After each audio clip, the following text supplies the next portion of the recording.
I'd kill them. Okay. We opened the show with thousands of dollars and he would kill them. And kill them. Yeah, exactly. Like perfect start. Perfect start to building relationships, which is what this whole session's about. So I want to welcome once again the millions of people worldwide that are watching Eric and Zvi live on a number of different social media platforms. If you are watching live, I want to thank you for taking time out of your day to spend time with us. This is going to be a quick 30 minutes in and out.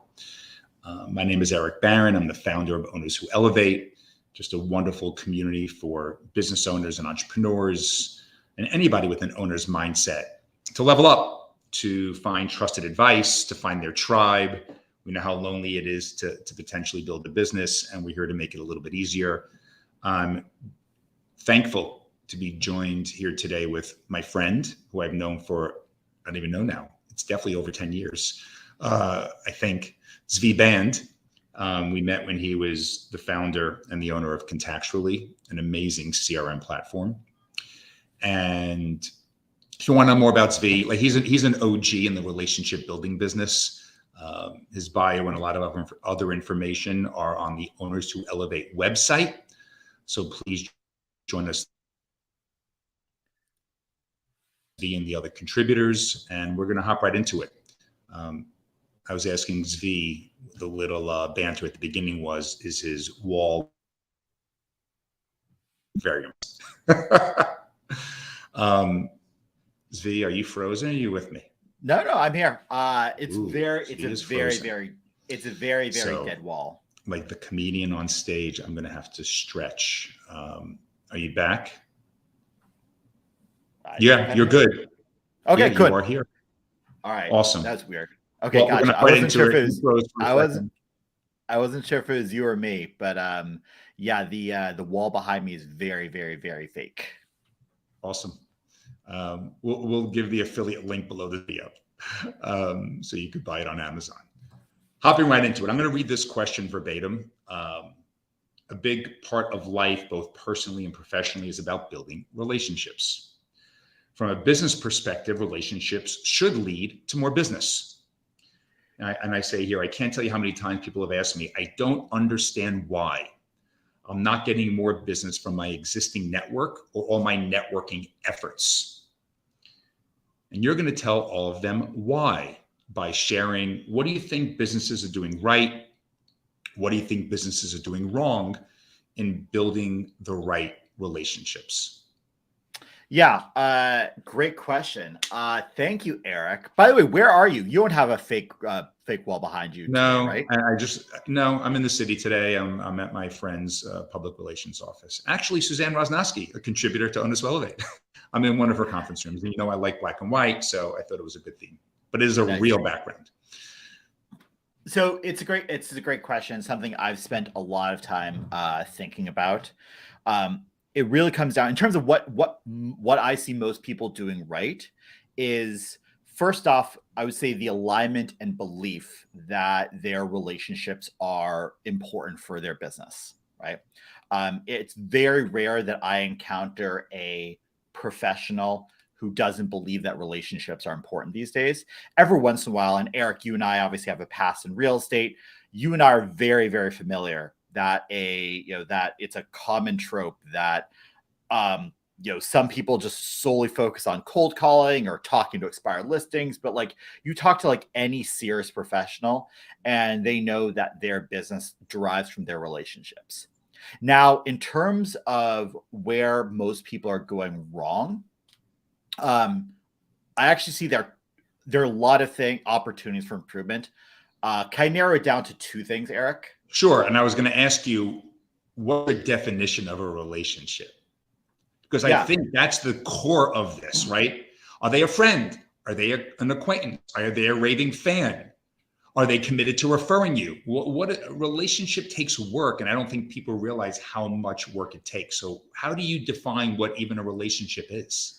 Yeah, I mean, I would say a relationship, the way I define a relationship is a connection with another human being, not a company, but another human being where there is mutual trust, potential some reciprocation, And in the realm of business, there is, I'm going to say, long-term value that can be exchanged.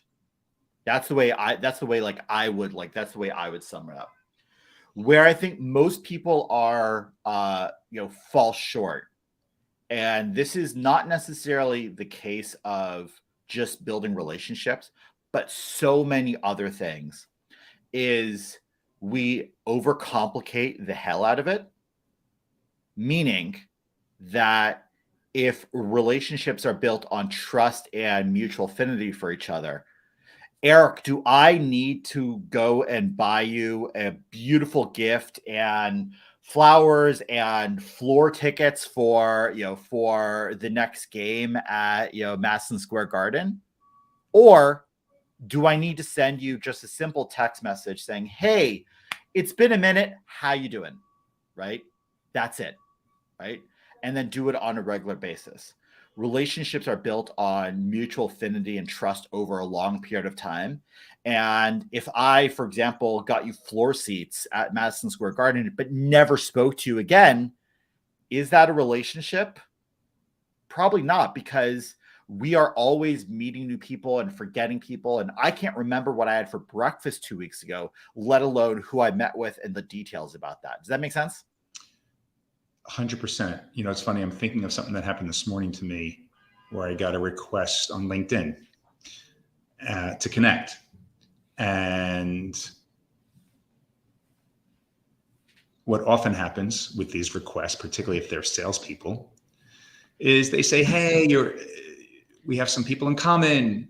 I find you interesting." I'm paraphrasing here. Blah, blah, blah. Would love to connect. And as soon as I hit accept, and I do this a handful of times almost as a test, I get this massive sales pitch. And I'm sitting here in my head going, Jesus Christ, maybe if you got to know me, maybe if you really understood what I do for a living and where I potentially need help, I may listen to you.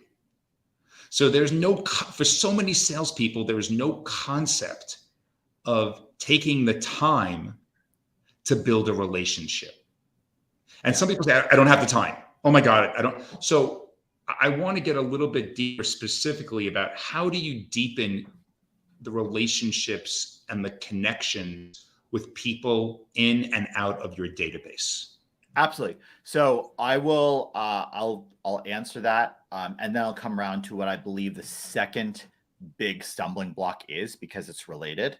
Please. So if we're overcomplicating the heck out of it, what we're trying to do, remember, if we think relationships are built on trust and mutual context, what I am trying to do, Eric, as directly with you, to build a relationship with you, is to show I like you, to show I trust you, to show I'm trustworthy, and to deliver some kind of value for you that can be a low lift, right? Not, again, a big thing, right? So yeah, when a salesperson reaches out to you and just mentions some random stuff that clearly they just quickly scanned your LinkedIn profile and pulled out "Oh yeah, he went to a college. I grew up 100 miles away from that college. So clearly we must be best friends. And he thinks I'm going to be best friends." No, right? If it's trust and mutual connection, well, can it just be, I liked or reposted one of your LinkedIn posts, and that's it, right? Just to show hey, I'm of value. I care about you. I know, for example, Eric, you're trying to build an audience on LinkedIn. Can I do that, right? One of the very, very simple tactics that, again, Eric, is so insultingly simple, but it's so effective, is forget any gifts, forget client appreciation events, just to send a message to someone saying, "Hey, just thinking of you, hope all is well, no need to respond." Literally, Eric, just a text message about that. I do this with you every once in a while. How does it feel if I just text you out of the blue saying, "Hey, how you doing?" Right? 100%. It's, and if they don't find that rewarding, you may want them as a client. I mean, everybody loves it when someone's thinking about them. I shouldn't say everybody, most people, right? Love getting that random text or random voicemail. And I'm talking specifically even business here. Thinking about you, hope you're well, need to respond. Yeah. Which automatically, right, for many people is going to generate a response. Exactly. What you're doing is you're freeing the because I've written about this. If I reach out to you out of the blue, right, and ask you a question, hey Eric, tell me how business is going, or Eric, do you want to meet for coffee? You're putting burden on me because now out of the blue, we've glossed over the fact I care about you. Now, oh, I don't have time for coffee. I've got a million things to do, right? Or now I have to type out this paragraph long response to someone about how my business is going. But if I just show if someone says, hey, I just care about you, I'm like, great, awesome. How are things going with you? And you can be ready for the response. And that leads Eric to the other problem. And this is the biggest blocker. And I'm sure everyone here can relate to this. We've all lost touch with people. We've all fallen short of our own expectations. We all know relationships are really important for us, and we want to and should be putting more and more time into it. And yet we're not. Even to close friends. Right? Because life happens. Even to close friends. Yes, because life happens, because we are focused on the present. We have our own issues. We have, family members get sick, kids get sick, business projects blow up. So many things prevent us from fulfilling our expectations. And the problem is, and this is something that I encounter so much because I've dealt with this too, is okay, you're so busy with serving your existing clients and doing a great job for them and taking care of your family and being responsive to inbound leads. And all of a sudden you look at a client who you haven't spoken to in 2 years and you're like, oh, I haven't spoken to them in 2 years. Right. I can't call them. Yeah. They probably hate me. Right. And they probably hate me. And therefore, shame starts to come up. And shame is the lowest level of energy possible for us, because it's not that because shame is different than guilt. Guilt is feeling bad about what you did. Shame is feeling bad about who you are. So that implies that you're a bad person. And unfortunately, and Eric, I'm sure you've encountered this before. Frozen. That could be me. That shame leads to inaction. Right? That you back? Being ashamed. You back, Eric? While his internet, hope it's not mine, gets going again, I wanted to share a quick thought about something. You think I'm frozen. Okay. Caroline thought I was frozen. Anyway, I think we're both back right now. Can you hear me? I can hear you just fine. Your video is very choppy, so you might have some issues.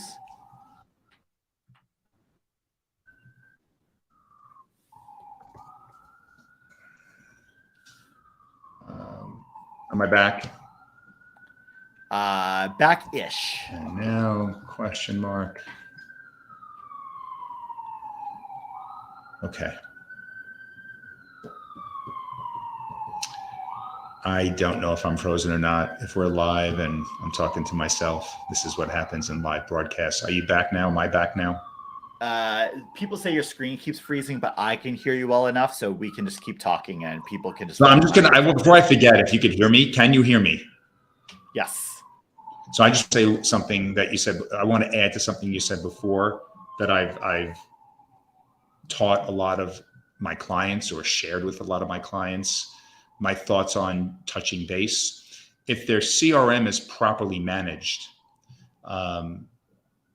then you should be able to reach out with a little bit more than just thinking of you, right? And I know you talk about a heavy lift versus not a heavy lift, but if you know they're crazy about Man U or soccer, it's not hard, and it's in your CRM. It's not hard to say, hey, was thinking of you, big win from Man U last night. So it actually, besides just thinking of them, it shows that you've taken some semblance of interest or good notes, if nothing else, that you have paid attention, you do care. So just taking that, just thinking of you to the next step or the next level. If you could add something a little bit personal, you joked before about the person reaching out to me on LinkedIn. Even if they read my LinkedIn, I may be willing to respond. Hey, I saw you went to Wash U. I grew up in St. Louis. Even if they made the smallest effort to have a little bit better of a connection with me, I am so much more likely to respond. Yes, absolutely, Eric. I think the important, and I totally agree with you. So again, relationships are built on mutual trust, context, shared experiences, all those things. The dinner we had together, the sports team we have in common, the age of our children. Totally. I think the important thing, though, that I've learned in my travels is most people feel that in order to be able to engage with someone, you have to have that mutual context, and you have to come up with the perfect message and the perfect personal details. And you spend hours scrolling through their Instagram or Facebook history to find some nugget that you can use to engage with. And what do most people do? They get busy, they get a phone call, they get an email in, and they're like, oh, I'll get to it later. And they do nothing at all, which is why I always start with that basic level. Just finish that point of sure you reach out, period, and engage with them, period. And then you can build on that. Totally. So it kind of, what you just said leads me to one of the other questions is, I am so freaking busy. I don't have time for this. Now realize we often know that that's an excuse. They don't know how to time block. They're scared to do it. They find every reason not to do it, to reach out. For a lot of people, that's painful. Yeah. So is there any recommendations you have to put systems or processes in place to make it easier? Yeah, absolutely. Where they have no excuse that you're busy, stuck in the muck, which we know is, once again, bullshit, because most people hate reaching out. Fear of picking up the phone, fear of sending a text. Yep. How do I systemize this a little? Just a couple of tips for systemizing it, setting up some processes so you keep moving forward.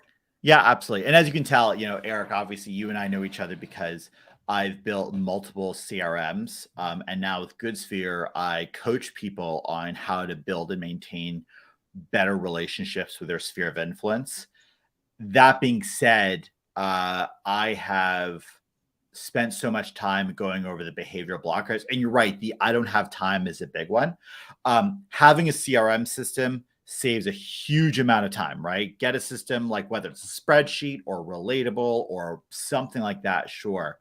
The two things that I have found to work really, really well is one, yes, time blocking is an incredibly effective tool.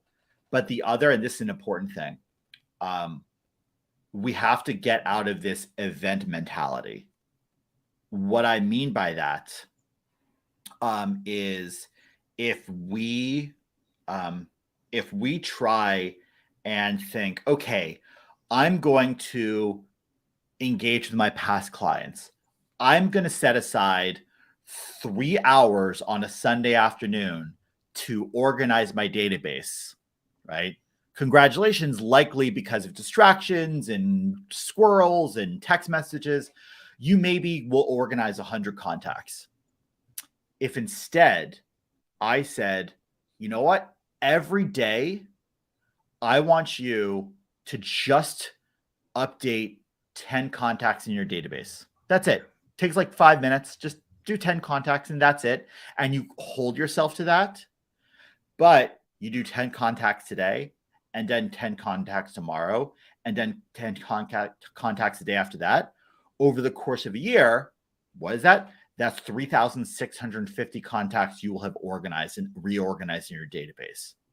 And so that's why a lot of the work that we do in GoodSphere now is coaching people on identifying very, very, very tiny actions, but doing it repeatedly, organizing 3 contacts in our database. I don't want you to go and reach out to 50 past clients today, because then 49 of them are going to respond and then your inbox is flooded on top of everything else going on. But if instead what you do is you just reach out to 1 past client a day and then do that every single day, that's a completely different turnaround. Yeah, I guess that's life in a nutshell, though, right? In a way, it's I don't have the time to work out. Well, if you did, I bet you have 15 minutes to just do some push-ups and sit-ups and walk on the treadmill. So it's making it less overwhelming to continue moving forward, is what I hear. And I say that all the time with all aspects of business, right? So many businesses, particularly in a startup stage, have this massive laundry list and very few things get accomplished. And without prioritization, without time blocking, without creating what I hear you saying also is you're creating small wins. Exactly. And calling 4 people and having 2 conversations is going to excite you to call 6 people tomorrow, because we all need that positive reinforcement. Exactly. And that's why the idea of, again, Eric, I know we would love to talk about your favorite sports team and, trade pictures of kids and, their kids' birthdays and everything going on in their personal lives and their business challenges. But just getting in the habit of sending a simple text message, saying, hey, just thinking of you, it starts to prime that loop of oh, cool, I can send another one. And you build your confidence, because again, versus you spending hours putting together this beautiful gift and hundreds of dollars and sending it, and then they may not respond or gets lost in the mail or something like that. And you get completely discouraged because that's a lot of work. I can't do that all the time. To send a text message to someone and for someone to say, hey, I appreciate it. How are you doing? You're like, oh, that works. I can do it again. Can I ask a question? This is, once again, me just being super anal. I don't know if I would send a text. I mean, I love the concept. If I was going to say, and once again, this is a personal thing, right? This is not what I think is best or what Zvi thinks is best. So just for people hearing, how do I send a text that just says, just thinking of you?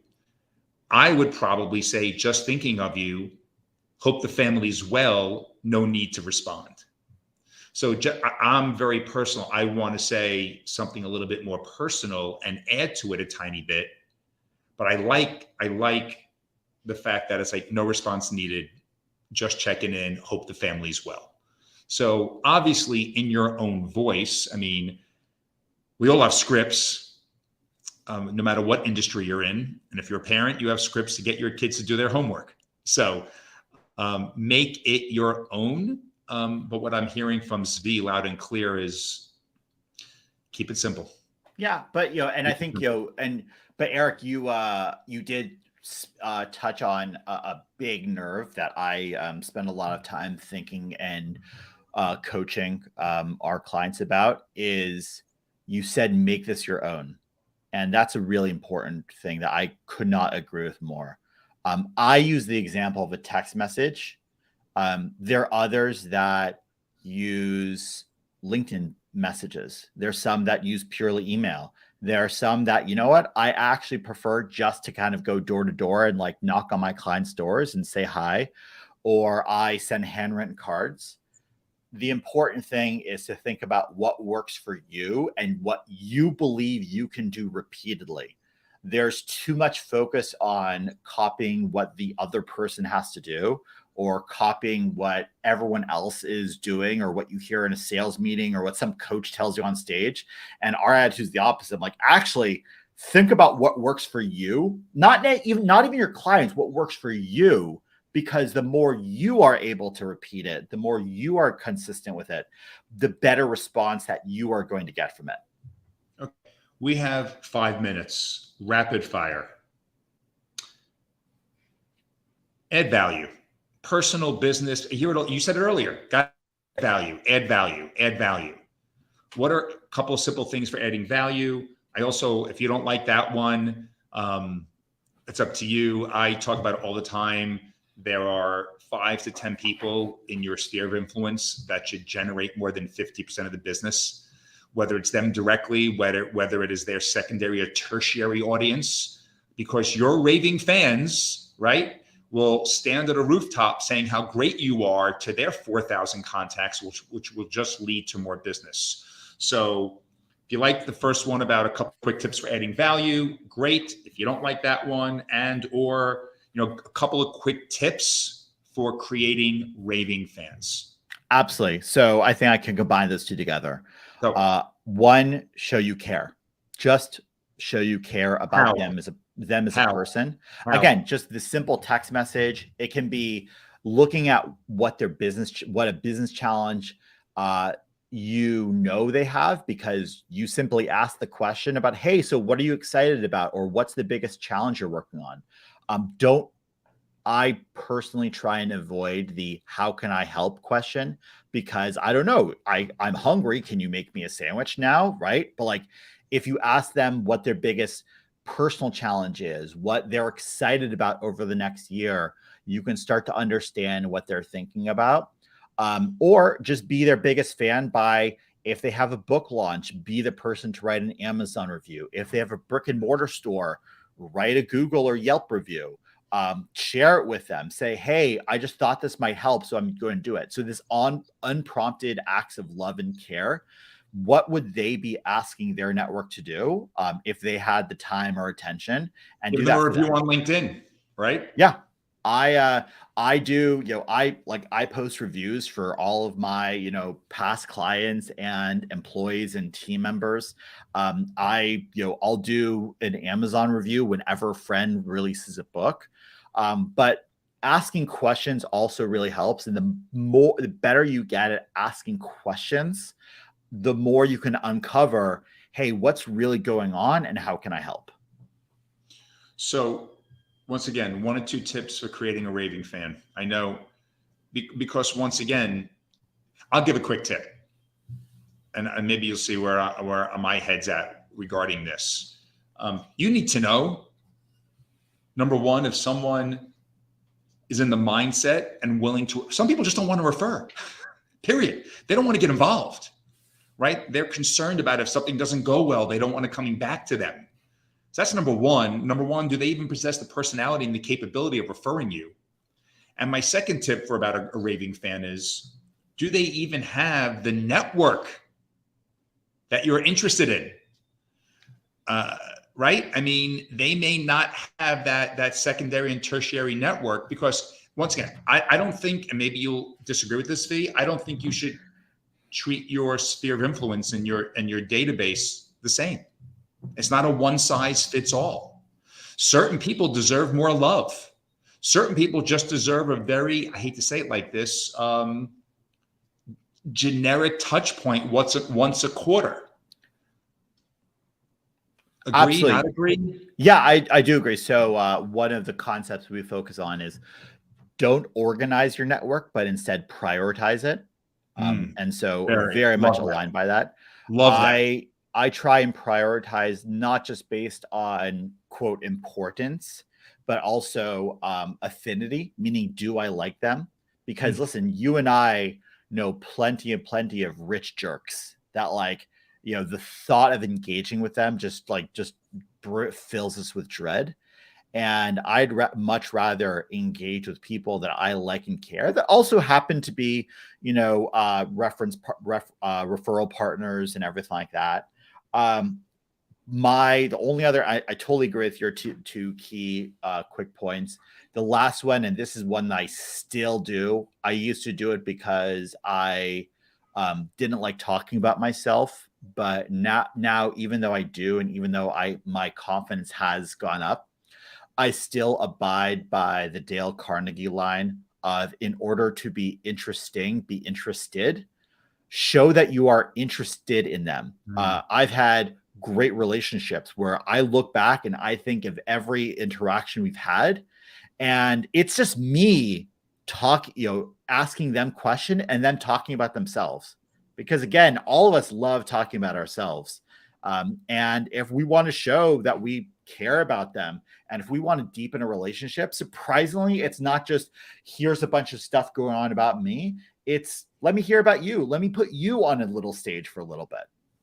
Okay, we're over. We're going to give this another 30 seconds or 60 seconds. I'm actually going to answer this question for you. I'm sorry, because it was such a good one. Stop organizing, prioritize, right?